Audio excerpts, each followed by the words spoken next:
In recent years, the issue of school bullying related to LGBTQ+ identity has become a growing concern in the United States, particularly due to the severe consequences that have led to suicide. Statistics show that about 42% of LGBTQ+ students in American schools report having been bullied or discriminated against because of their sexual orientation. Other studies also indicate that LGBTQ+ youth are 3 to 4 times more likely to attempt suicide compared to their non-LGBTQ+ peers. This issue has gained urgency, with many bullying cases shocking the public, such as the deaths of Nigel Shelby, Channing Smith, and Jacob Sanchez. In recent years, suicides due to school bullying related to LGBTQ+ identity in the U.S. have raised significant alarm. For example, the case of Jacob Sanchez, 13 years old, in 2023, and Nigel Shelby, 15 years old, in 2019, demonstrates that being bullied for one's sexual orientation can lead to tragic outcomes. Similarly, Channing Smith, 16 years old, took his life after his bisexuality was publicly revealed by friends without his consent, which led to malicious bullying. The cases of Tyler Clementi, Jamel Miles, and Ashanti Davis further show that LGBTQ+ bullying is not only persistent, but increasingly complicated by the rapid spread of content on social media. These incidents have served as a wake-up call to the devastating impact of bullying related to sexual identity, particularly when it can result in the loss of young lives full of potential. Ashanti Davis, age 10. Location Colorado, USA. Year of the incident, 2017. Ashanti was a young girl living in a loving family that supported her in exploring her gender identity. Ashanti was bullied by her classmates for not conforming to traditional gender norms. She expressed herself in ways that some classmates did not accept. A video was recorded showing Ashanti being tormented by a group of peers, where they mocked and attacked her for her clothing choices and personal expression.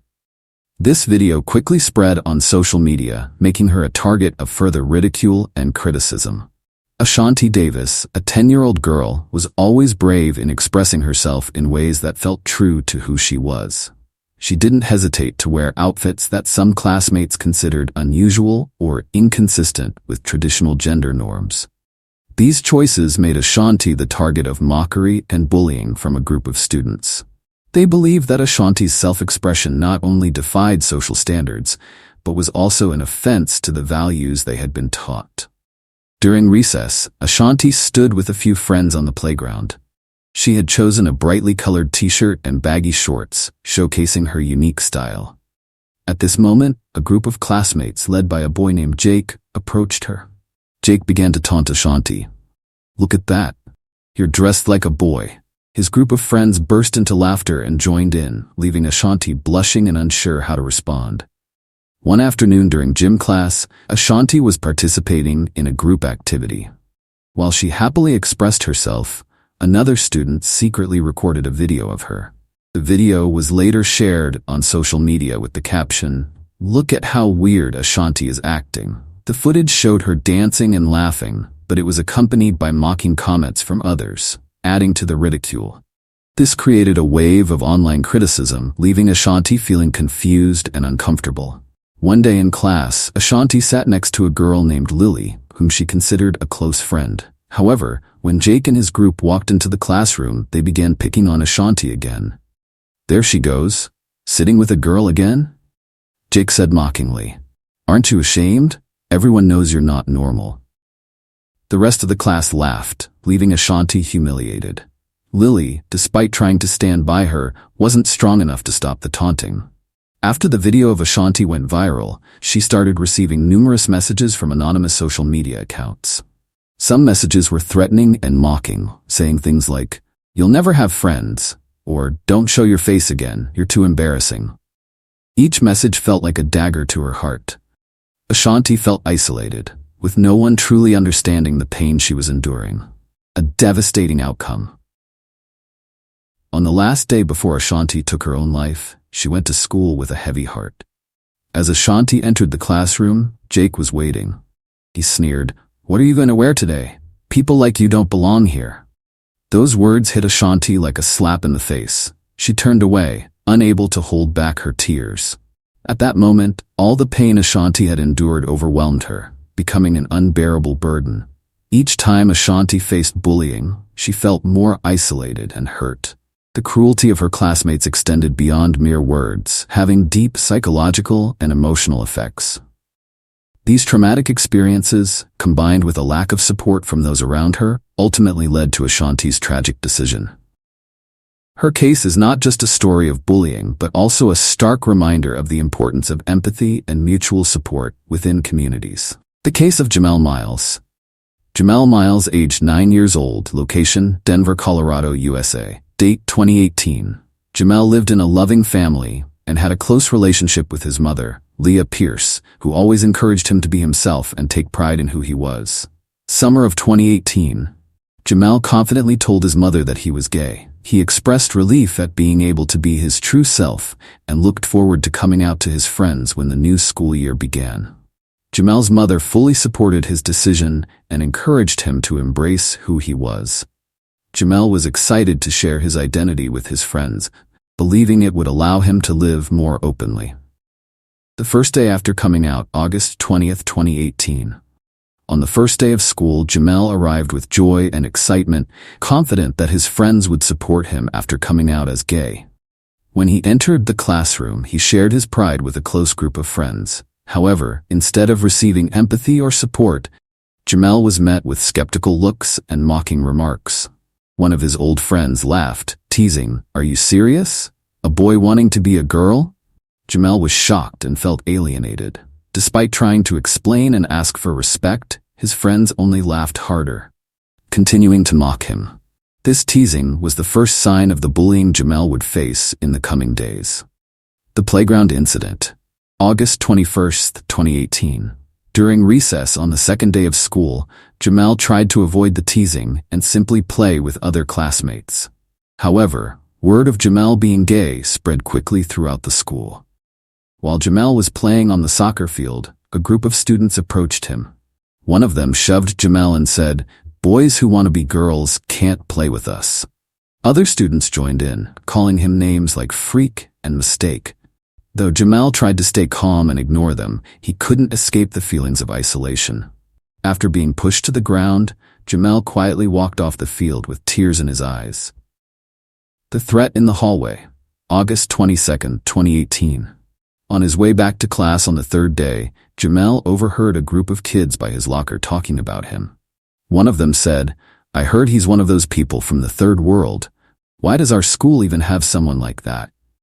As Jamel approached, cold stares turned toward him, and the group began whispering cruel remarks. One student directly said to Jamel, "You should just kill yourself. No one here wants to see you anymore." This harsh statement shattered Jamel's spirit. Shaking, he quietly walked away, trying to hide the tears that had started to fall. Escalation on social media. August 23rd, 2018.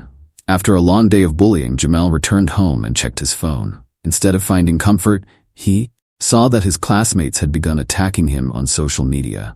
Posts with hateful hashtags like "Jamel is gay" and cruel comments flooded his feed. Other students used social media to continue harassing Jamel, calling him disgusting and undeserving of life. These comments deepened Jamel's emotional strain and made him feel completely isolated from his school community. Although he tried to avoid reading the messages, the pressure became unbearable. The peak of despair. August 24th, 2018. That morning, Jamel woke up filled with anxiety, knowing that the new school day would bring more ridicule and bullying. As he prepared for school, he hid his fear behind a smile, not wanting to worry his mother. Upon arriving at school, Jamel realized he could no longer endure the pain. The loneliness, isolation, and threats from his peers had crushed his spirit. Feeling that there was no escape, he spent the day in silence, moving through his classes like a shadow. The tragic event. Night of August 24th, 2018. After coming home that afternoon, Jamel felt like everything was collapsing around him. The days of threats, mockery, and bullying had pushed him to the brink of despair. Although his mother was always there for him, Jamel couldn't share the heavy emotions and pain he was experiencing. That evening, Jamel made the tragic decision to end his life, hoping to escape the suffering he faced each day. His mother found him too late, and despite immediate medical intervention, Jamel didn't survive. Jamel's death shocked the community and gained national media attention. His case became a wake-up call about the devastating effects of bullying, particularly on LGBTQ+ children. In the aftermath of Jamel's death, anti-bullying organizations and LGBTQ+ rights activists called for schools to implement stricter measures to protect students from emotional violence and bullying. Jamel Miles' death is a heartbreaking tragedy and a reminder of the unrelenting harm caused by school bullying, especially for children in the LGBTQ+ community. The case of Channing Smith, a tragedy of betrayal and bullying, Tennessee, 2019. Channing Smith, a 16-year-old teenager from Manchester, Tennessee, was a quiet but passionate boy with a love for music and motorcycles. Growing up in a small community, privacy about personal matters was the norm. Channing carefully kept his bisexual identity a secret, fearing judgment and discrimination from his friends and community.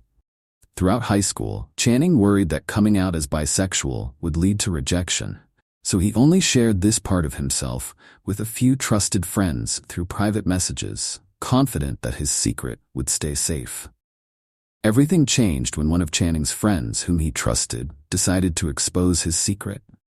On a fateful night in September 2019, Channing privately messaged another boy, expressing his feelings about being bisexual, hoping for understanding and support. The next day, Channing discovered that these private messages had been screenshotted and publicly shared on social media by someone he had trusted. The messages spread quickly throughout his school and small community, turning Channing into a target for public ridicule and bullying. The first day after the leak, September 20th, 2019, Channing arrived at school feeling anxious, trying to avoid the judgmental stares of his peers. However, the moment he stepped into the school, he felt the change in the atmosphere. Groups of students gathered in the hallways, whispering and pointing at him. Laughter echoed around him, and the taunts began. Students mocked Channing for his sexuality, calling him a freak, a closeted gay, and a filthy bisexual. Channing felt overwhelmed with panic and shame. He tried to hide, but the hateful words followed him throughout the day.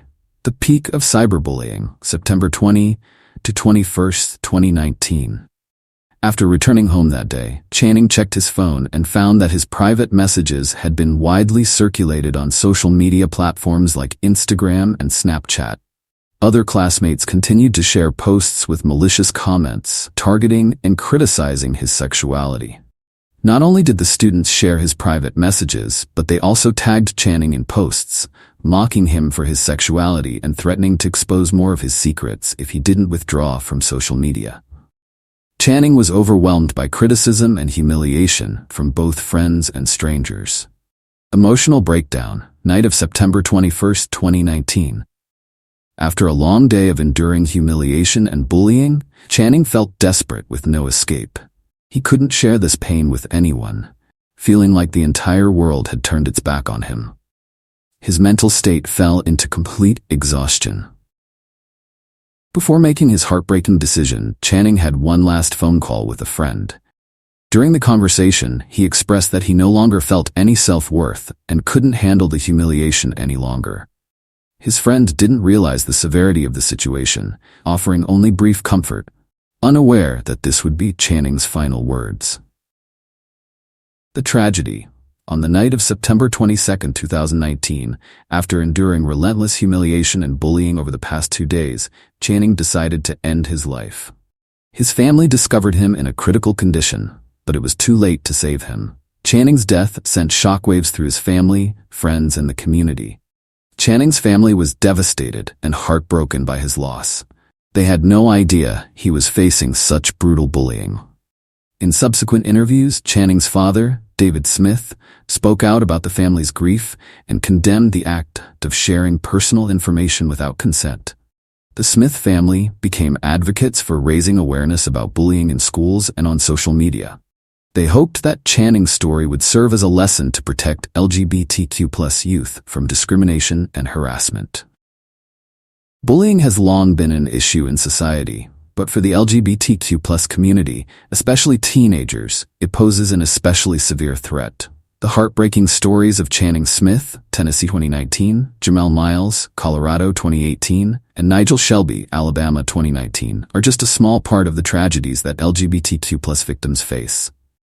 These cases not only reflect emotional trauma, but also highlight the lack of necessary protections for teenagers in both school and society. Channing Smith, a 16-year-old, had his bisexuality outed by his peers without his consent. This led to Channing becoming the target of cruel jokes and relentless cyberbullying. Overwhelmed by the emotional pressure, Channing took his own life, leaving behind a deep sorrow for his family and community. This betrayal and bullying were not just violations of personal trust, but a reflection of a society where gender and sexual differences are still stigmatized and discriminated against. Jamel Miles, just 9 years old, was brave enough to come out as gay. However, his courage was met with vicious bullying and discrimination from his peers. Insults, threats, and isolation pushed Jamel into a dark corner of despair, leading him to end his own life. Jamel's story raises questions about how we have failed to teach our children about respect and inclusivity. Nigel Shelby, 15, a boy full of hope and dreams, also fell victim to gender-based discrimination in school. Feeling isolated and unaccepted by society, Nigel could no longer bear the pain. His story, like Jamel and Channing's, is a testament to a society that has yet to fully open its arms and protect LGBTQ+ youth. These stories are just a few among countless LGBTQ+ victims who chose suicide because they could no longer withstand the pressures from society. Statistics show that LGBTQ+ teens are 5 times more likely to attempt suicide than their heterosexual peers. Discrimination and bullying, whether in schools or on social media, have devastating consequences, not only on mental health, but also leading to self-destructive behavior. As a society, we have failed to allow tragedies like these to continue. The lack of strong protective and mental health support measures has forced many LGBTQ+ youth to endure invisible suffering without any escape. The stories of Channing, Jamel, and Nigel are not just isolated cases. They are a wake-up call for all of us.